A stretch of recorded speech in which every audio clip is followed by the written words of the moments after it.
مانتے ہیں کہ قیامت کے قریب دجال ظاہر ہوگا جو اپنے مکر و فریب سے کمزور ایمان والے لوگوں کو اپنا گرویدہ بنا لے گا، لیکن پھر اللہ کی رحمت سے امام مہدی کا نزول ہوگا جو دجال کا مقابلہ کریں گے اور اس کی فوج کا نام و نشان مٹا دیں گے۔ لیکن یہاں سوال یہ پیدا ہوتا ہے کہ کیا اتنی جدید ٹیکنالوجی سے لیس دور میں آپ تلواروں اور نیزوں سے ہی دجال کا مقابلہ کریں گے یا پھر ان کے پاس کوئی جدید ٹیکنالوجی ہوگی؟ آج کی ویڈیو میں ہم اسی بارے میں گفتگو کریں گے اور ساتھ ہی ساتھ یہ بھی جانیں گے کہ اس صدی کے مشہور سائنسدان اسٹیفن ہاکنگ نے امام مہدی کے بارے میں کیا کہا تھا۔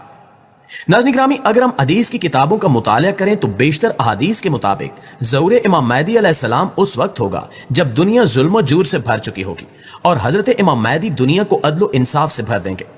حضرت امام مہدی کے ظہور سے قبل فتنے بہت بڑھ چکے ہوں گے، لہٰذا آپ ان تمام فتنوں کو ختم کریں گے اور آپ کے زمانے میں آپس میں محبت اور الفت کا وہ رنگ ہوگا جو صحابہ کرام کے دور میں تھا، اور تمام مسلمان آپس میں بھائیوں کی طرح رہیں گے۔ آپ کی خلافت پوری دنیا میں ہوگی اور وہ پوری دنیا کے حکمران ہوں گے، جس کی مدت 6 سال سے 9 سال تک کے درمیان ہوگی۔ احادیث کے مطالعے سے یہ بات واضح ہوتی ہے کہ آنے والے دور میں امام مہدی اسلام میں کوئی نئی چیز لے کر نہیں آئیں گے، کیونکہ ہمارا دین تو پہلے ہی مکمل ہو چکا ہے۔ وہ تو مسلمانوں پر بیتنے والے مظالم کو ختم کرنے اور زمین پر خلافت راشدہ کا نظام دوبارہ قائم کرنے کے لیے تشریف لائیں گے۔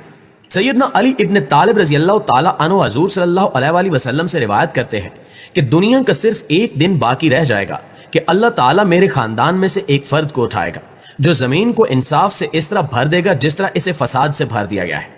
بعض علماء کرام کے مطابق امام مہدی اپنے دور کی ٹیکنالوجی اور سائنسی ترقی سے پوری طرح بہرہ ہوں گے۔ دنیا کے لوگ عموماً اور مسلمان خصوصاً اس دور میں جن مسائل سے دوچار ہوں گے ان کا انہیں مکمل علم ہوگا۔ مولانا مودودی اپنی کتاب تجدید و احیاء دین میں لکھتے ہیں کہ لوگ سمجھتے ہیں کہ امام مہدی کوئی اگلے وقتوں کے مولویانہ وضع قطع کے آدمی ہوں گے، مگر میں جو کچھ سمجھاؤں اس سے مجھ کو معاملہ بالکل برعکس نظر آتا ہے، کیونکہ میرا اندازہ ہے کہ آنے والا اپنے زمانے میں بالکل جدید طرز کا لیڈر ہوگا، یہاں تک کہ اس وقت کے تمام علوم جدیدہ پر ان کو مجتہدانہ بصیرت حاصل ہوگی اور سیاسی تدبر اور جنگی مہارت کے اعتبار سے وہ دنیا پر اپنا سکہ جما دیں گے۔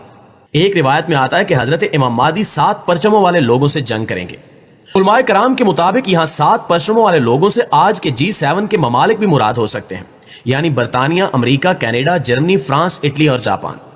ان کے مطابق منافقین، عیسائی اور یہودی انہیں نعوذ باللہ اینٹی کرائسٹ یعنی دجال کا خطاب دیں گے، لیکن امام مہدی کی حکمت و تدبر کی وجہ سے دشمنان اسلام کو سخت ترین جانی اور مالی نقصان پہنچے گا اور وہ دن بدن نا امیدی اور مایوسی میں تبدیل ہوتے جائیں گے، حالانکہ ان گنت سائنسی اور فوجی قوت ان کے پاس موجود ہوگی۔ دجال کچھ اس طرح کا رویہ اختیار کرے گا کہ ہر دھوکے باز، ظالم اور اقتدار کے بھوکے فرد اور اقوام اسے اپنا نجات دہندہ سمجھ لیں گی۔ چنانچہ منافق مسلمان بھی اس موقع پر امام مہدی کا ساتھ چھوڑ دیں گے، بالکل اسی طرح جیسے انہوں نے کبھی حضرت حسین علیہ السلام اور حضرت عبداللہ بن زبیر رضی اللہ تعالی عنہ کا ساتھ چھوڑ دیا تھا۔ لہٰذا امام مہدی کے ساتھ بے وفائی کا سلسلہ اسی طرح جاری رہے گا، یہاں تک کہ مسجد عیسیٰ علیہ السلام میں ان کا بری طرح محاصرہ کر لیا جائے گا۔ اس موقع پر حضرت عیسیٰ علیہ السلام آسمان سے اتریں گے اور امام مہدی کے ساتھ مل کر تمام کفر کو شکست فاش دیں گے۔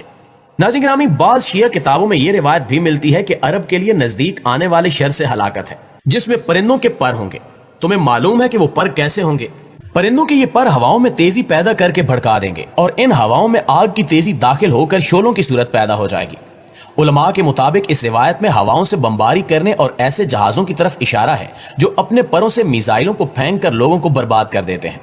جبکہ اسی روایت میں ان ہواؤں کے چلنے کے بعد عورتوں کا اپنی عزتوں، عصمتوں اور مردوں پر رونے کا تذکرہ اس بارے میں باقاعدہ تصریح سے معلوم ہوتا ہے، اور یہی نقشہ امام مہدی کے دور کا نقل کیا گیا ہے۔ اسی طرح حضرت کعب آبار رحمۃ اللہ علیہ کی بھی ایک روایت ہے جس میں آپ نے فرمایا، پھر اللہ تعالیٰ رومیوں پر ایسے ہوائیں اور پرندے مسلط کر دے گا جو ان کے چہروں کو اپنے پروں سے مار مار کر ان کی آنکھیں پھوڑ دیں گے اور ان کے لیے زمین کو پھاڑ دیں گے۔ ان پرندوں کی تیز آوازوں سے زمین میں سخت حرکتیں رونما ہوں گی اور یہ رومی زمین کے گہرے گڑھے میں دھنس جائیں گے۔ دوستو، اس روایت کو عصر حاضر کے تناظر میں دیکھا جائے تو یہی بات سمجھ آتی ہے کہ امام مہدی کے پاس ایسا اسلحہ ہوگا جس کی شکل پرندوں کی طرح ہوگی، جس میں تیز ہوا ہوگی، اور وہ پرندہ نما اسلحہ اپنی کاروائی کی وجہ سے زمین پھاڑ کر کانوں کو بہرا کرنے والی آواز اور زمین کو تیز حرکت دینے والے زور کی وجہ سے ان کی آنکھوں کو اپنے پپوٹوں سے نکال کر ان کے چہروں پر مار دے گی۔ یہ روایت آج کل کے بموں اور میزائلوں کے علاوہ دیگر اسلحوں کے استعمال کی طرح واضح نشاندہی کرتی ہے، کیونکہ موجودہ جنگوں میں یہی اسلحے استعمال ہوتے ہیں۔ اس کے علاوہ ایک اور روایت میں اس کی مزید وضاحت ملتی ہے جس میں فرمایا جاتا ہے، اور ضرور تم پر 3 آگ اتاریں گے،